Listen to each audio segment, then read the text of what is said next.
오늘 주님께서 우리에게 주시는 말씀은 사도행전 1장 1절에서 8절까지의 말씀입니다.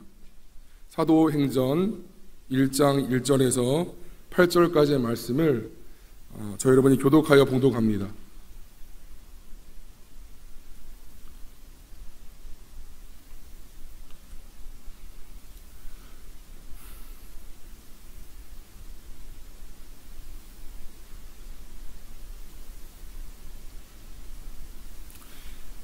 데오빌로여, 내가 먼저 쓴 글에는 무릇 예수께서 행하시며 가르치시기를 시작하신부터 그가 택하신 사도들에게 성령으로 명하시고 승천하신 날까지 이를 기록하였노라. 그가 고난 받으신 후에 또한 그들에게 확실한 많은 증거로 친히 살아계심을 나타내사 40일 동안 그들에게 보이시며 하나님 나라의 일을 말씀하시니라. 사도와 함께 모이사 그들에게 분부하여 이르시되 예루살렘을 떠나지 말고 내게서 들은 바 아버지께서 약속하신 것을 기다리라. 요한은 물로 세례를 베풀었으나 너희는 몇 날이 못되어 성령으로 세례를 받으리라 하셨느니라. 그들이 모였을 때 예수께 여쭈어 이르되 주께서 이스라엘 나라를 회복하심이 이때니까 하니 이르시되 때와 시기는 아버지께서 자기의 고난에 두셨으니 너희가 알 바가 아니요 합독하시겠습니다. 오직 성령이 너희에게 임하시면 너희가 권능을 받고 예루살렘과 온 유대와 사마리아와 땅끝까지 이르러 내 증인이 되리라 하니라. 아멘. 예수 그리스도의 증인된 삶을 살라라는 제목으로 주의 말씀을 선포합니다. 우리 여러분 반갑습니다. 우리 자연역 보시면서 인사했으면 좋겠습니다. 잘 오셨습니다. 네.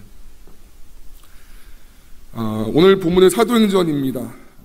본문을 보기 전에 사도행전을 잠깐 나누기를 원해요. 사도행전이라 하면 예수께서 부활하시고 승천하신 이후에 사도들의 행적을 기록한 책입니다. 사도라는 말은 원어로 아포스톨로스라고 해서 전령 또는 파견된 자라는 말이고 복음을 위해서 예수님께 직접 파견된 사람들을 말합니다. 보통 사도라고 하면 우리가 12명의 제자를 떠올리지요. 근데 성경을 보면 바울이나 바나바처럼 그 사도의 제자에 포함되지 않은 사람들도 사도라 부르기 때문에 조금 더 넓은 범위의 복음 전도자라고 보시면 됩니다. 마태, 마가, 누가, 요한 4권의 복음서가 예수님의 출생과 공생의 기간, 또 그의 십자가 사건과 부활에 대해 증거했다면 이 사도행전은 그 이후에 예수님께서 부활 승천하신 이후에 사도로 부르심을 받은 이들의 복음 전도 활동 이야기입니다. 그렇다면 사도행전의 그런 저자는 누구일까요? 여러분 신학 성경의 그 대부분의 사람 책들을 보면 그 저자나 수신 지역이에요. 마태, 마가, 누가, 요한복음은 저자가 마태, 마가, 누가, 요한인 것이지요. 그리고 데살로니가 전후서나 고린도 전후서는 그 수신 지역이 데살로니가 지역이나 고린도 지역입니다. 그런데 사도행전은 딱히 저자나 수신자가 없지요. 때문에 궁금하지요. 누구일까? 우리는 그 힌트를 본문 1절에서 볼 수 있습니다. 우리 1절을 다 같이 볼까요, 여러분? 같이요. 시작. 데오빌로여, 내가 먼저 쓴 글에는 무릇 예수께서 행하시며 가르치시기를 시작하신부터. 데오빌로라고 시작을 해요.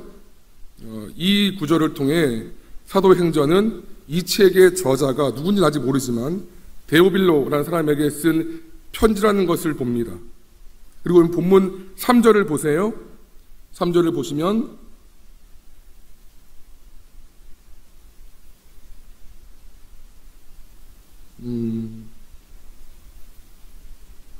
이건 안 나왔네요. 보시면 뒤에 보면 그 데오빌로 가카라고 나와요. 가카라는 말을 볼 수가 있는데 당시 이 직함은 오로지 로마의 그런 관원을 말할 때만 사용되었습니다. 따라서 사도행전의 수신자인 데오빌로는 이방인이었고 로마 사회 상류층이라는 것을 압니다. 그렇다면 이 데오빌라는 이름은 또 어디서 나올까요? 누가복음 봅니다. 같이 한번 볼까요, 여러분? 시작. 우리 중에 이루어진 사실에 대하여 처음부터 목격자와 말씀에 일꾼된 자들이 전하여 준 그대로 내력을 저술하려고 붓을 든 사람이 많은지라. 그 모든 일을 근원부터 자세히 미루어 살핀다도 데오빌러 각하에게 차례대로 써보는 것이 좋은 줄 알았노니. 똑같아요, 여러분. 누가복음은 누가가 쓴 복음서이지요. 누가는 예수님을 믿고 동역자 된 사람입니다. 근데 여기서도 데오빌러 각하라고 표현돼요.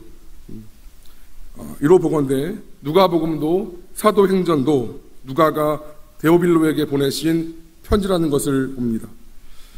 이방인으로서 예수님을 영접한 누가가 예수님에 대해서 관심을 보이고 있거나 이제 각 예수님을 믿기 시작한 초신자 데오빌로에게 쓰는 편지지요.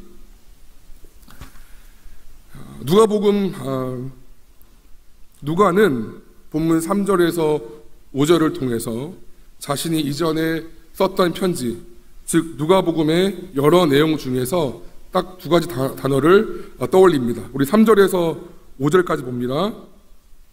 시작. 그가 고난받으신 후에 또한 그들에게 확실한 많은 증거로 친히 살아계심을 나타내사 40일 동안 그들에게 보이시며 하나님 나라의 일을 말씀하시니라. 4절.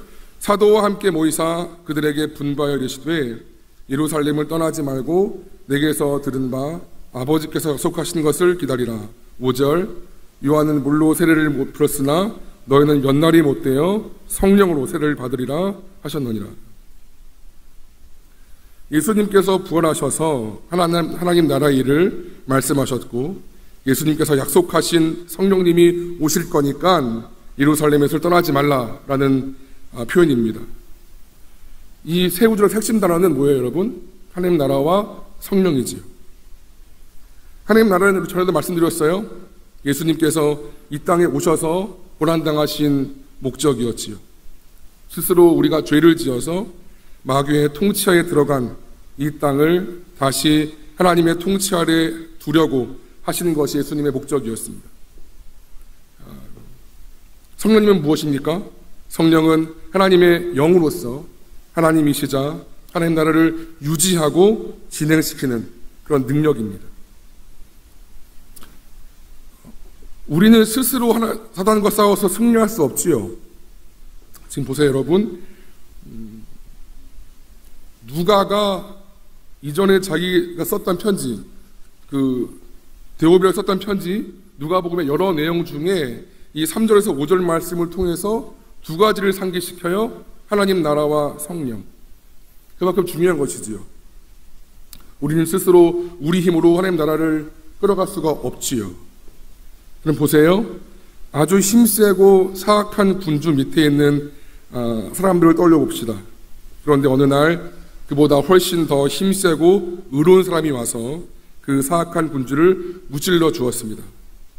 이전에 군주 밑에서 고통받았던 사람들은 의로운 새로운 군주로 인해서 평화와 자유를 누리게 되었습니다. 이전에 악한 군주는 호시탐탐 다시 성읍을 차지하기 위해 기회를 보지만 사람들과 같이 있는 그 새 의로운 군주 때문에 엄두를 낼 수가 없지요. 그러나 어느 날 의로운 군주가 멀리 가게 되어지고 평화롭고 자유로웠던 성읍은 의로운 군주 없이 홀로 남게 되었습니다. 남아있는 백성들은 자신들의 힘으로 방비하여 악한 군주의 침입을 막아보려고 애쓰지만 역부족이었습니다. 여러분, 이런 상황 속에서 백성들의 회복된 자유와 평화를 누리려면 어떻게 할까요? 의로운 군주가 다시 돌아오거나 아니면 의로운 군주와 같이 똑같이 의롭고 힘센 사람이 와서 도와줘야 합니다. 여기에서 의롭고 힘센 새 군주, 이것이 성령님입니다. 요한복음은 이렇게 이야기를 해요. 같이 한번 읽겠습니다, 여러분. 시작. 내가 아버지께 구하겠으니 그가 또 다른 보혜사를 너에게 주사 영원토록 너희와 함께 있게 하리니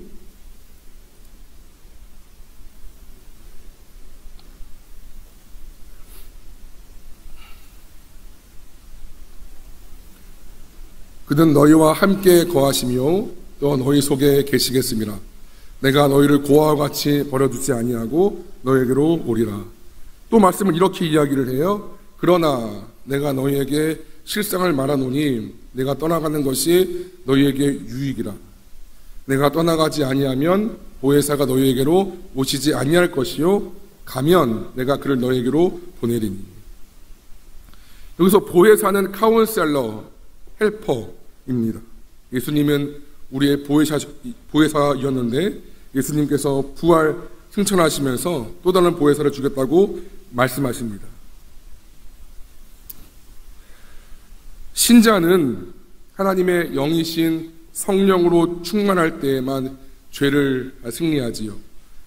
내 힘으로는 마치 스스로 방비하는 그 변소들처럼 승리할 수가 없지요. 내 힘과 의지만으로는 죄를 이기고 세상의 가치관으로는 다른 삶을 살며 복음을 전파하는 삶을 살 수가 없습니다. 분명 우리는 예수님의 그 공로 때문에 의인된 자가 맞아요. 하지만 우리 안에 성령님이 계시지 않는다면, 충만하지 못한다면 우리는 승리할 수가 없지요. 우리가 예수님을 내 삶의 주인과 구주로 영접하면 성령께서 내 안에 거하십니다. 그러나 우리가 성령님을 수시로 요청하지 않고 어린아이처럼 그분을 의지하지 않는다면 성령분만 내 안에 존재하지만 역사하지 않지요. 그분은 인격이기 때문에 우리에게 억지로 오지 않습니다. 우리의 인격을 짓밟고 우리를 강제로 따르도록 이렇게 억지로 않습니다. 이것은 마치 새 의로운 군주가 성읍에 있으나 성읍의 백성들이 그 군주를 자신들의 진정한 군주로 인정하지 않고 자신들을 도와달라고 요청하지 않는다면 그 군주가 아무런 힘을 쓰지 못하는 것과 같습니다. 오늘 본문의 제자들은 하나님 나라와 성령에 대해서 이렇게 이해하는 것이 맞았습니다. 그런데 예수님께서 부활 승천하시기 전에 하나님 나라와 성령에 대해서 들은 제자들은 좀 달라요. 하나님 나라가 얼마나 중요한지에 대해서 예수님께서 부활하신 이후에도 말씀하셨고, 그 하나님 나라를 이루기 위하여서 성령께서 우리 안에 내주하시고 충만해야 됨을 말씀했지만 6절을 보면 그들의 말씀은 사뭇 틀립니다. 우리 6절 볼게요. 같이 읽을까요, 여러분? 시작. 그들이 모였을 때 예수께 여쭈어 이르되 주께서 이스라엘 나라를 회복하심이 이때니까 하니. 하나님 나라에 대해서 들었어요. 또 성령에 대해서 이야기를 들었어요.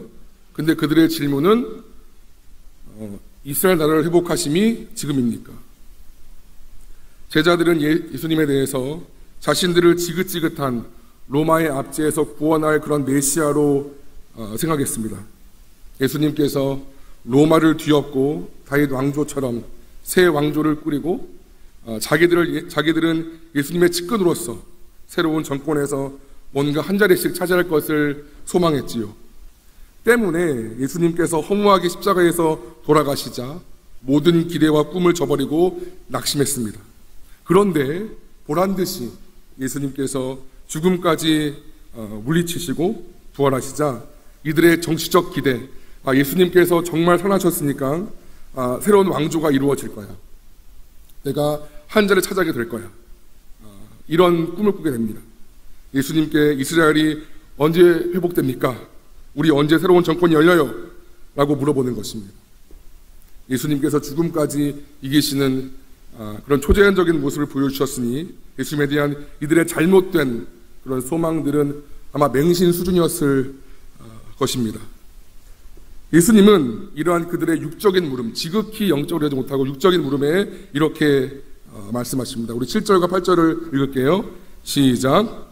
이르시되 때와 시기는 아버지께서 자기의 권한에 주셨으니 너희가 알 바가 아니요 오직 성령이 너희에게 임하시면 너희가 권능을 받고 예루살렘과 온 유대와 사마리아와 땅까지 이르러 내 증인되리라 하시니라. 너희가 이스라엘의 회복을 이야기하느냐?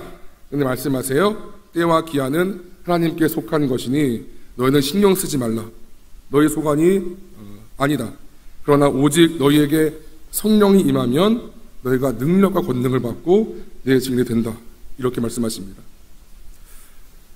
이 당시 제자들은 분명 예수님의 십자가 부활을 직접 봤습니다. 직접 목격했지요. 실제로 봤어요. 하지만 이들의 관심은 예수님께서 말씀하셨던 진정한 의미의 하나님 나라와 그 나라를 이룰 수 있는 성령에 대해서 몰랐습니다. 오직 자신들의 정치적 개인적 바람에만 마음을 두었지요. 십자가와 부활이라는 복음의 한 복판에 있으면서도 직접 보았고 만났고 경험했어요. 그들이 복음의 복판에 있었지요. 하지만 여전히 제자들은 바뀌지 않았습니다. 그저 예수님께 편승하여서 그분을 이용해서 예수님이 정말 부활했으니 진짜 왕이구나, 정치적 메시아로 인식해서 그분이 새로운 왕조가 열리면 내가 그분께 편승하여 못난 자리를 얻고 싶어하는 그런 마음뿐이었습니다.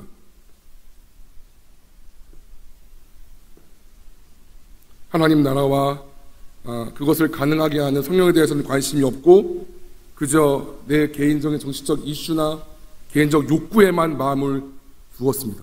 실제로 내 십자가를 경험했고 부활을 봤던 사람이라 할지라도 안 바뀐 거지요.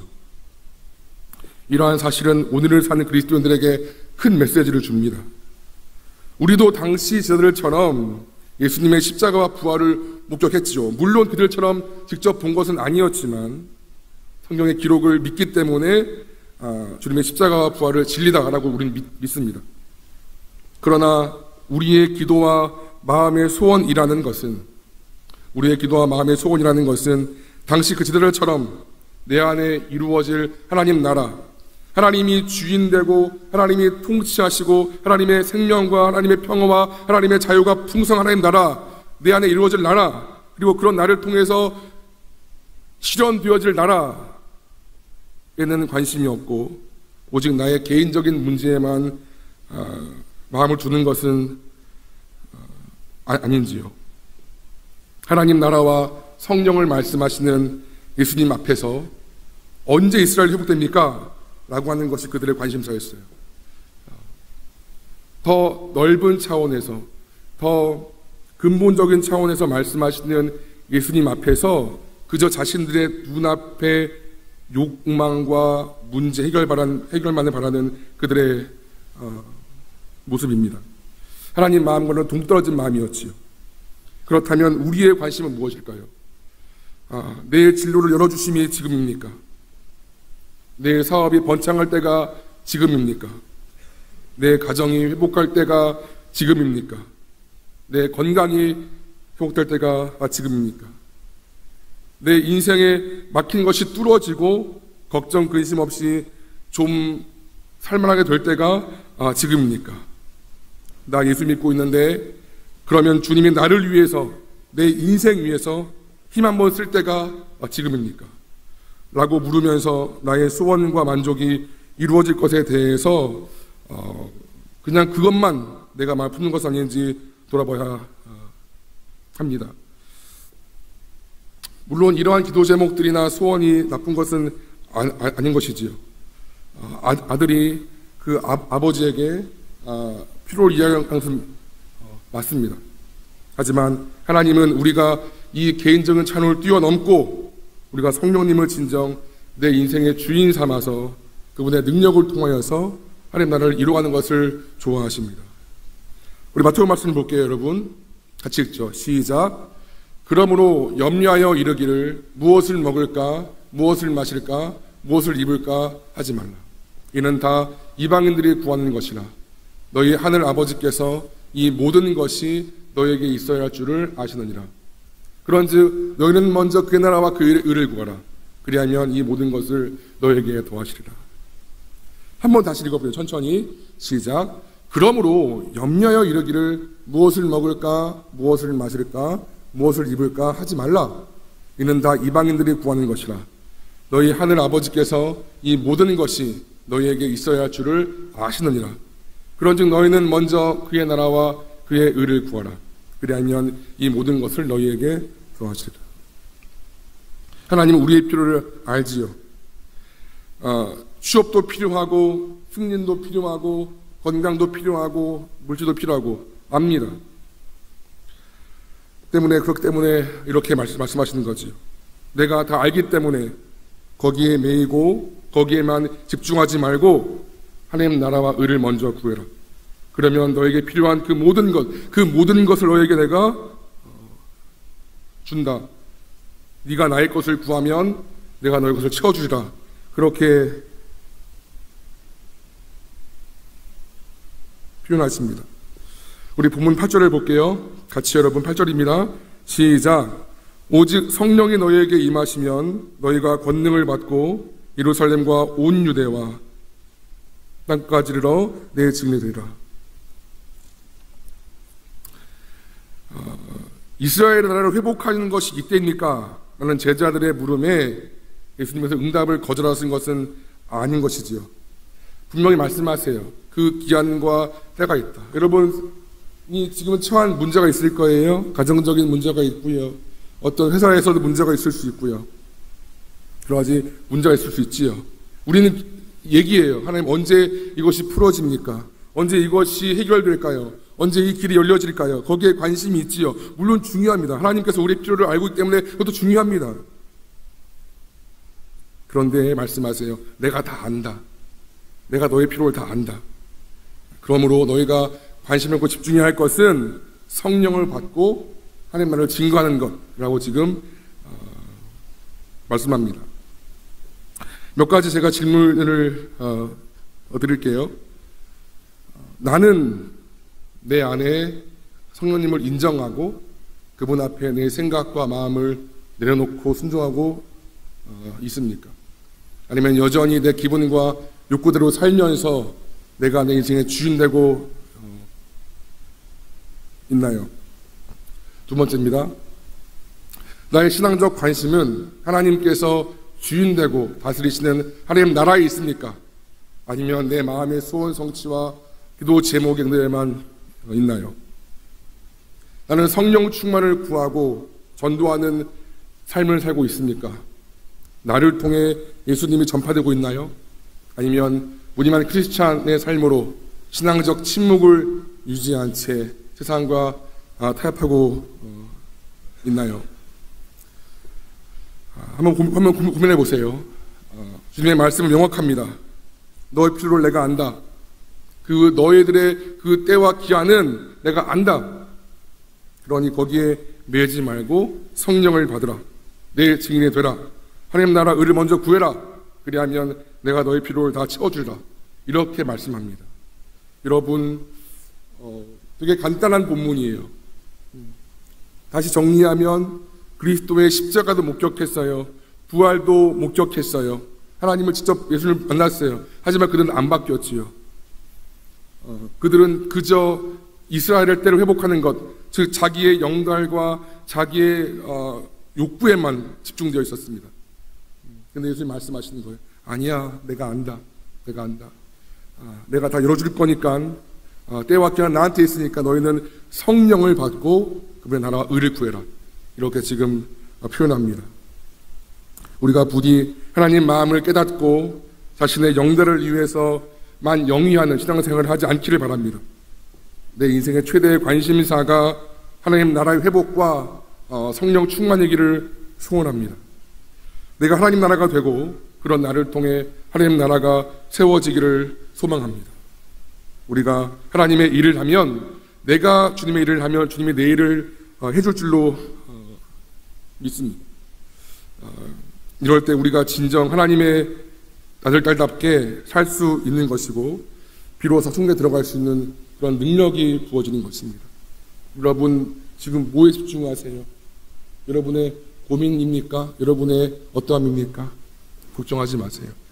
하나님이 다 알고 있기 때문에 여러분이 하나님을 바라보면, 여러분이 하나님의 의를 구하면, 하나님 나라를 구하면 그 길은 열릴 줄을 믿기를 소원합니다.